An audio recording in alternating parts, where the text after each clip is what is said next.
So I wanted to ask you a little bit about your time in history, right? So you haven't really been in the community a whole lot in the last couple of years, but you were there at the beginning. Yeah. Um, so what made you want to start with Pokemon Snap? Uh, if I could remember that. Let's see. I was doing New Super Mario Bros. Wii back then. So I think what happened was I think it was just like I was doing a speed races and speedruns live and someone's like, "We should do Pokemon Snap." And it was just like, "Okay, I think I have it." So we pulled it out for the N64 and a couple of us did like a race, that very first one. And it was just like a mosh pit of game crashes and stuff like that because some people tried to do it on the emulator and Snap does not work on emulator at all. So it just came out to like, oh, that was actually pretty fun. I love this game. I miss playing it. So I just kind of did a couple of things and I looked up whoever was the speedrunner of that time. I can't even remember their name. It's probably Gia. Yeah, that sounds about right. It was a really short name. It just remember seeing that and it's like, this is all I did, and it was like, you know, the game's on rails, so you have to look forward and try and avoid like these sections. And then over time we just found out like there's so much lag. Just keep looking up, look down unless you're taking a picture. So it was just like, oh, I think it was a race that just got me to say, hey, why not play this? And that started the insanity. So I want to ask about lag reduction. Your first couple runs didn't do lag reduction, but do you remember how that was found out or how that was sort of From discovered? what I remember, all of us knew that there were spots you had to do lag reduction. Like there were a couple. I remember the tunnel and the cave, especially. So even the really early runs should have us looking like down at that. Maybe not in a race, because like I said, I think I started in the race and I had no clue what was going on. But we did know that you lag super hard in the tunnel and in the cave. So we tried to avoid it there. And then it was probably just someone on Speed Demo's archive. That chat might still be there from long ago doing Pokemon Snap, but it was just, oh, by the way, there's lag everywhere in this game. So if you're not taking a picture, try and not look at anything and it won't render and then it'll go faster. So that was basically how it came along, was just, oh guys, try not to look at the stuff. So it became, we were just looking for like these tiny little visual cues, like maybe a cloud floated by and it's like, okay, you count to 2 and then look down or something like that. And that's just how we kind of figured out, you know, look looking up was faster too, because I think we did like tests where stare at the ground and go through all of beach and then stare at the sky, and somehow sky came out like 3 seconds faster or something. So it was like, just look up. And then in certain parts, it's like, okay, well, we found out looking down. It just slowly over time, we figured out these little, like, looking down's better in this section, looking up's better in this section. Or you have a billion pictures to take, just try and hide. Yeah. So it was kind of like that. Just pay attention to your surroundings, I guess. I gotcha. Okay. Um, I noticed that you started doing lag reduction after someone named Shredwatt um, beat your world record. Do you remember anything about Shredwatt? No, I can't say I do. I don't. I remember a lot of names and or a lot of people like beating me, but I think the only time I remember like specifically going for the record was when me and Spark started getting really serious. So all the names I remember, Oxwas did a lot of races. I'm sure Shredwatt did a lot of races, but I can't remember all of the people that contributed. It's been Okay. a long time. I'll have to look into Oxwas because I don't think there's any videos from them around still. Shredwatt still has videos from back in the day, Yeah. but I'm pretty sure Ox was. I know he did Paper Mario. I'm pretty sure he did some races. I'm not sure if he actually did any full on speed runs. all right. Okay. So, you're like the first 100% run that I've found. Your runs back then. Did you come up with the category, or did were you the first person to record it? I think someone else came up with the category. I don't think it was put anywhere. Like, I'm sure there were people that had run it and like had times. I can't remember anyone. Gia might have been one, but it was pretty much, even back then, it was known as, if you do 100%, you're just adding more RNG into this game, and you're making your life miserable. Because a lot of runs would end when trying to get that Arcanine. It would just, oh no, I got a Growlithe, or you completely miss because the hitbox is kind of weird on those craters. So it's just, no one really wanted to until we started getting like a couple of people that wanted to do races. And back then, a lot of people didn't care, any percent, 100%. A lot of people actually liked 100% because it kind of pushed us back a little bit because of the RNG. So we couldn't, like, when we did any percent, me and Spark had a bunch of backup strategies. Like, Cloyster doesn't show up, who cares? Versus 100%, if Arcanine doesn't show up, the only thing you have is you take the extra, what is it, a minute and a half, 2-minute hit to get back through the course. Yeah. Yeah, because it's kind of like an equalizer. Like, even if you're a good runner and you miss Arcanine, it's still a big time loss. Yeah, I think Spark actually, for a while there, had one of his records. He had to go through Volcano twice or 3 times, and that was his record. So he's like, I have a 3-minute time save right here. Even if some of the splits are red, don't worry. That's pretty bad. But yeah, that's Hundo for you.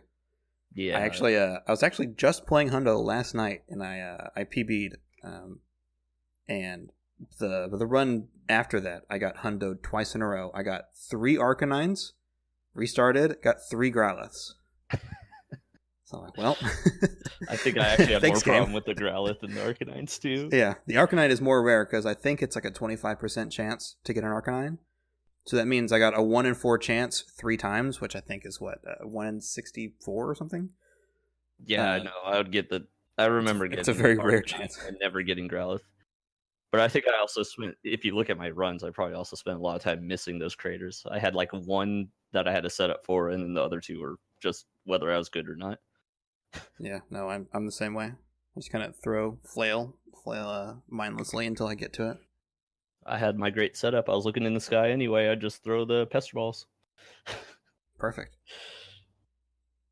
So, speaking of categories, so a lot of times I was looking at some of the races, some of the race categories there, and there were some very strange categories that came up. Like, I think 70K was a speedrun. There was a Pikachu album speedrun. I remember that one. Were there any other weird categories that kind of just popped up that didn't catch on?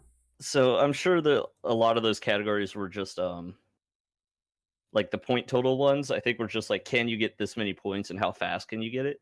Because back then we spent a lot of time trying to find good pitchers that could be done quickly. It was like the beach was a really obnoxious spot for us, especially very early on. So we found a lot of areas like, oh, you could get this pitcher and you could set it up this way every time. And it, over time, we just kind of worked on those. So that was probably just us kind of like trying to stay sane. And I'm sure it was easier on new players, like just go for a score rather than trying to complete the game. Because some people like couldn't figure out some of the stuff, so we'd have to coach them in the middle of the race in the race lobby, saying, "Oh, you're to get out of like river, you have to hit the Porygon with the Pester Ball. It's hiding in the wall over there. So look for that switch. Look for the little part of the wall that's moving and throw a Pester Ball at it." So for a lot of new people, it was just really easy to say, "Let's just go for points." And then the Pikachu album was my brainchild. Nice. So there's I believe 6 special Pikachu. Like I forget what they are. They're just the special That sounds Pikachu right. mentions. Surfing Pikachu. There's a Shocking Pikachu on the ball. Balloon Pikachu. Balloon. Pikachu on ball. There's about 6 of them. So it was a joke category. It's basically you do any percent until you get the flute, and then you go around and you get all these Pikachus. And it was just a fun little thing to do. Like I said, a lot of it was just us trying to find weird ways through the game. And any time you were trying to go for speed, it's just like, let's have fun with this. So that was just one that I found fun.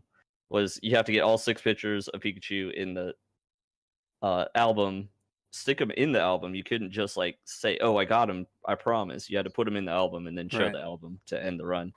Can I tell you, we have a meme category that is the same thing except it's Magikarps. Magikarp percent? Is that what this is? Yep. The object is to get 6 Magikarp pictures in the album, or 1 from every stage, because it goes in every stage, right? Oh, cool. It's the only Pokemon that's available in all 6 stages. So Yeah. it's essentially a run through cave, and then as soon as you get into Valley, you can get the one that's jumping where you knock it in and it goes to Gyarados. You can get that one like at the very beginning, put that in the album, and then boot it, and then you're done. So it's a little faster. And we actually don't get Cloyster because or we don't need Cloyster because we go for Charizard because there's the Magikarp is right there in the pool of water at the very end. Oh, that's cool. So it's kind of a fun little different category because it's a little less stressful. And fun categories like that kind of break up the monotony. Yeah, because 80% and 100% are like the same thing for most of the part. So it's like you get kind of tired of running the same category over and over. Yeah, I know. You finally get a good run through 100%, and then you're sitting there like, should I be taking the 80% route? I'm actually doing better than I normally do. Yeah, I've had many of those. I'm sure Spark did too. It's a weird philosophy that some people are like, you know what, this is a really good run, I'm just going to do 80% instead. Or you know what, this is kind of a bad 80% run, I'm just going to do 100% instead. Yep. I remember. It was like that back then. It was pretty much, I'm on pace for a new PB and 80%. Do I really want to waste it on RNG? Yeah. I got you, man. Yeah. So you, go ahead. No, I just said that hasn't changed. Yeah. So you were one of the first VC runners, but you eventually changed N64. Was there anything that specifically happened that made you want to change, or did you just decide to do it? I honestly can't remember. I think it was probably just we found out that N64 was a little faster, or we thought it was maybe. It is faster, but you're right. Yeah, so we just kind of all adopted it. Okay. So it was just, I had the ability to hook it up. I just used VC because I think at the time, my only copy of Ocarina of Time was on the VC. So we would also play Saturday Night Bingos. I gotcha. So you instead of switching back and forth all the time, just stick. But when I actually started speedrunning the game, it's like, well, N64 is faster. So we kind of took that up. Did you ever stay in contact with a high score community of Pokemon Snap? I remember I did one. It was like WeVC or something like that. It was a point total one. So yeah, I did do that for a while. Well, I guess what I meant was so there's 2 major communities for Pokemon Snap. There is the speedrunning community, right? Mm-hmm. And then there's the high score community, which is mostly done on I think it's cyberscore.uk.me or something. But it's another website where they only track high score stuff. They don't really track speedruns or whatever. But people will upload pictures of all their scores, and it's a whole separate community, right? It's people who just grind out like single pictures. I can honestly say I've never been a part of that one. I did do a score community, but I don't think it was that one. Okay. One of the reasons I was asking is because there's a very few people who go in between. But they have very interesting strategies for points and pictures and stuff. And one of the major ones that's a link is a guy named Alex Penev, who is apparently a really famous speedrunner that I wasn't really aware of until recently. But he has a lot of knowledge on like the early days of speedrunning, and he was the one who told us about the high score community was the one who found a lot of the kart mechanic stuff. Like they realize you can drift left and right, or that you go faster if you look forward or backwards, that you can lock it in with your camera, that kind of stuff. So I was wondering if you had any contact with them, but it looks like apparently somebody brought it over to speedrunning and then it just got lost. Yeah, like I said, I think you said it was probably Gia. By that time, we actually knew of all that stuff, so if they brought it over, then they did so before I started doing it. Yeah, that was, I think Geo was around it was 10 years ago, so 2008. Yeah. Okay. Well, Oh man, it's been so long. I know it's been a while. It's been with the earliest Pokemon Snap speedrun that's been recorded is now 10 years old, which is crazy to think about. Yeah. So, your times on the leaderboard extend from about 29 minutes to a 25-22. Were there anything that was like a major change that you could think of, or was it just personal improvement over small things here and there?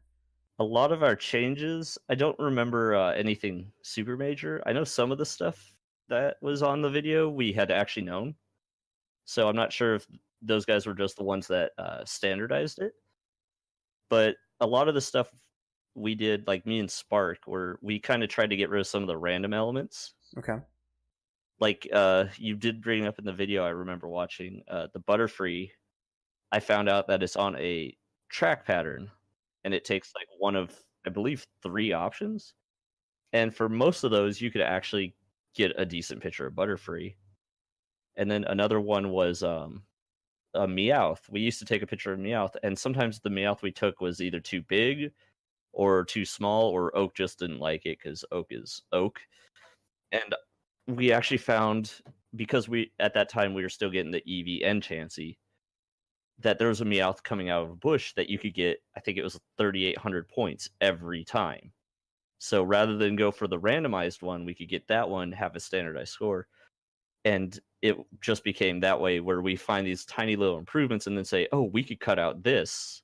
Like, I remember we used to try and get the triple Lapras because, oh, we need all these points. And it was like, well, we don't need these points anymore. Just take one picture of Lapras and kind of line it all up like this. And it turned out to be faster, and then we just shaved it off.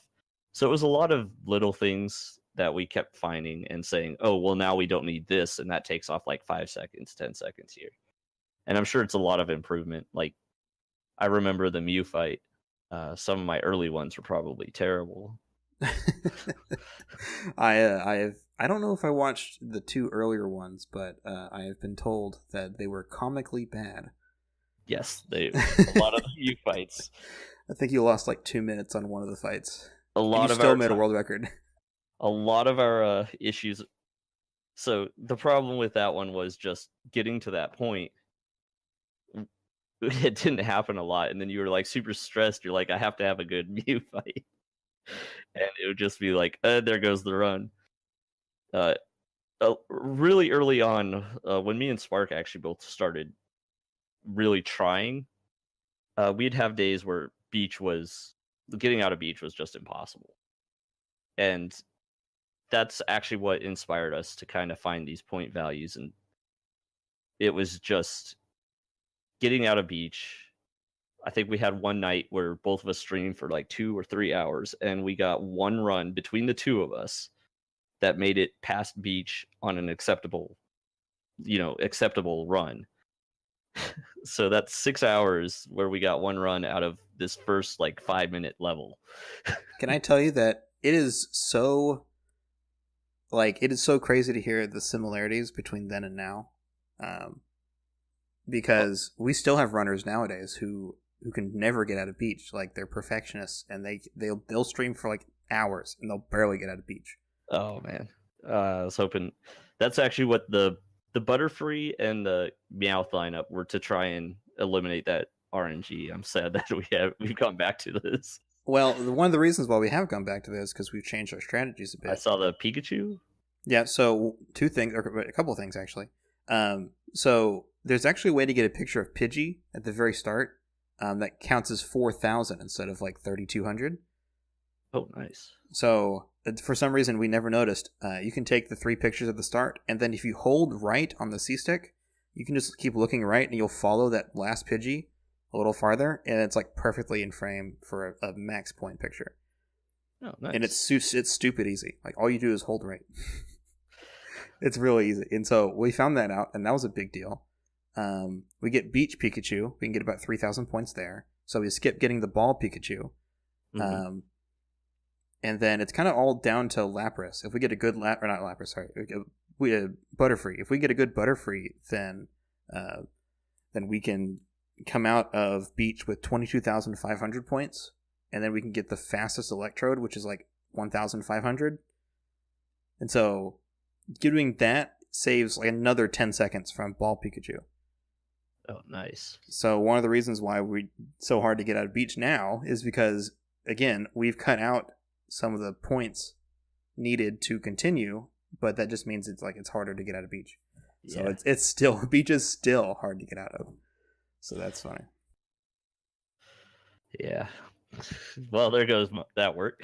I remember that one being, that was our big thing, was we wanted runs to get out of beach, because sitting there for 3 hours watching me fail another pitcher of Butterfree or Lapras, not because we relied on having 2 Laprases in the pitcher. And if you've ever tried to get that third Lapras to spawn, you've dealt with that before. It's never wants to work.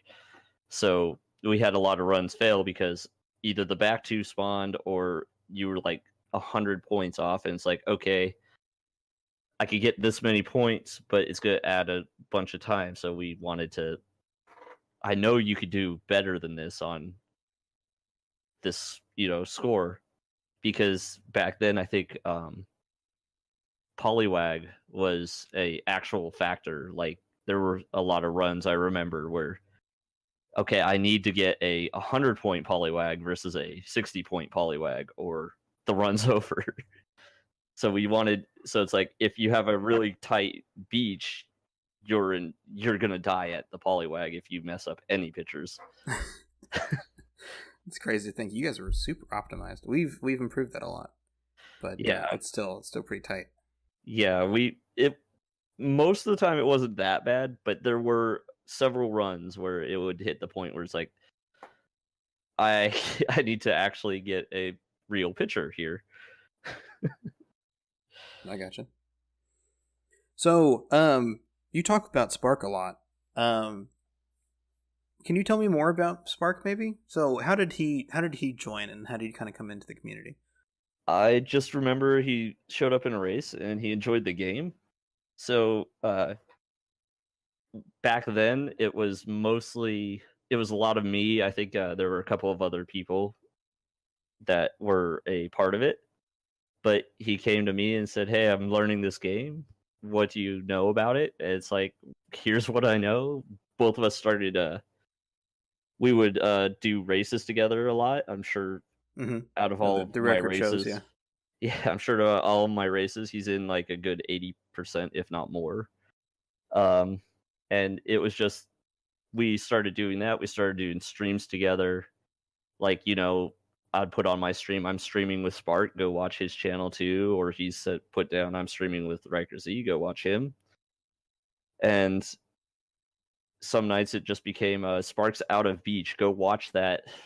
I'm not really paying attention to my runs anymore. Right.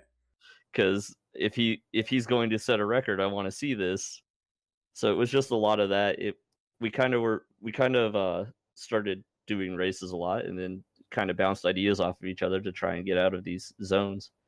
So it was just, we played a lot together. I think me, him, and Doysum also did Saturday night bingos a lot. Oh, yeah. We need to get back to the bingos again. As a community, I think we all like the bingo, but we just never play. Yeah, but the bingo is so much fun. I wish we did like a regular bingo, but yeah, I started working Sunday, like super early mornings, so I was not good enough at bingos to do a Saturday night bingo and then get to sleep for work the next morning. Sad to hear it's gone though. That was always a really fun part. I think that also helped the speedrunning community a lot too, because no one really cared how good you were at bingos. Just go have fun. Right. Okay, I got you. So, I guess you said you started working in the mornings and stuff. What you eventually put Pokemon Snap down? Was there any reason for that, or you just kind of moved on? Let's see. Pokemon Snap, I think the reason why I stopped doing that, I got a couple of times. I remember actually liking, I think it was my 100%, not my any percent. I think I really liked that run. I thought it was a really good one, so I kind of put it down. And in the end, like I said, I started working a lot. I think at one point I had like 60+ hour weeks, and then I would come home to stream, and half of my streams were like, I'm resetting 24/7, and it's like, okay, this is just starting to feel more like work. And so I just started like putting it down and watching Spark, and then watching others like Worcester. I think Siglemic was still on Super Mario 64 back then, so it was like, okay, I'm just gonna go watch these guys play, and I just ended up like kind of phasing myself out after a time. But it just got to be like, I was working 6 days, if not 7 days a week, and then I didn't want to come home and, okay, I need to put in like 3 hours in this game, because if not, I'm never gonna be able to keep up with what I've been doing. Yeah, it's like another shift. Get off work and then just clock in for the snap grind. Yeah, and it became like that. It got really kind of like your morale would die, because it's like, okay, like Cloyster wouldn't show up in a run, or I made a really silly mistake. I think I had one run that was actually on pace for 25 minutes, like under 25 minutes, and I threw it at mute, and it's like I was doing really good and everything. And it's just like, and I missed every single apple I threw at Mew, and I'm like, okay, I need to take a break. And that break ended up being about 5 years. Yeah. Would you ever think about coming back to it? Not to pressure you or anything. I think I talked about it earlier in your chat. Yeah, you did. But... I think my answer's still the same. Right now, I don't really have any plans. I play games competitively, as you noticed on my stream, and I do kind of like, whenever I play a game, I still look at it like a speedrun, because it's like, well, how could I cut time here? How could I go faster here? And all that. If I ever do go back to competitive, I'm sure Pokemon Snap, at least as a relaxing, let's just have some fun game, would definitely come up. But as for speedrunning, right now, all of my consoles are kind of in storage. I only really play on the PS4, and I don't have a Switch, so I can't play the new one that's coming out. But if I ever get one and I ever have the option to play, I'm sure I'd end up at least playing Pokemon Snap and trying a run. How well that run goes is a completely separate issue. Yeah. But you'll be very rusty. Yeah, right now I have no intention, but I mean, I do enjoy the game. Yeah, it's not off the table. It's just not on the table. Unlike Paper Mario, where I got speedrunning made me fed up with the game, Pokemon Snap never really got that way. Yeah. I specifically have like a rotation of games, so that if I ever get fed up with one game and I don't want to like hate it for the rest of my life, I always put it down. Because there's some people who can just grind out one game for like every day for like a year. You see like Clint Stevens doing 100%, or ZFG doing 100% for that matter, for years. Yeah. I don't think I could do that. As much as I love Pokemon Snap, and I always come back to it every year, like it just every once in a while, I'm like, you know what? I'm gonna put it down for like 3 months. I don't think Pokemon Snap's long enough for you to want to do that for 3 years. Yeah, well, I mean, I've been running it for over 3 years now. I started in like 2015, and I've been consistently running it, every year. Yeah, at least for that long. Yeah. So, but who knows? But okay, I think that's all the questions I have for you. It's been a really nice chat having with you. Yeah, man. Thanks for inviting me. Hopefully your runs start picking up. You get that world record. I'll keep an eye on it. I'm still aiming for sub 21 any %.